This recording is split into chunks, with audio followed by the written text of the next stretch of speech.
किती वातावरण निर्मिती करा, तुमची 150 किलोमीटर जरी रॅली झाली तरी रपारप पाडणार तुम्हाला। आमचं आरक्षण आधी द्या, झेंडे फाडका नाही तर चिरकुटा फाडका। आमचं जर नाही दिलं तर गैरसमाजातून बाहेर निघा। ते असंही म्हणाले की हा नॅरेटिव्ह फार काळ टिकणार नाही। टिकणार आहे, अरे टिकणार आहे, मराठी येडे नाहीत। तुम्ही दोघांनी कार्यक्रम लावलेला आमचा, आम्हाला चांगलं माहिती आहे आमचं आरक्षण कोणी कोणी घातलं, आताच आलेलं कोण घालायला लागलं, आमच्यावर केसेस कोण करायला लागलं, आमच्या आई बहिणीचे डोके कोण फोडायला लागलं, हे आम्हाला चांगलं कळतं।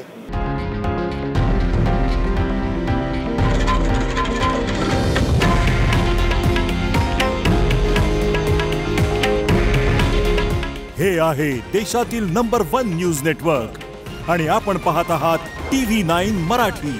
काळजी तुमची, हित महाराष्ट्राचं।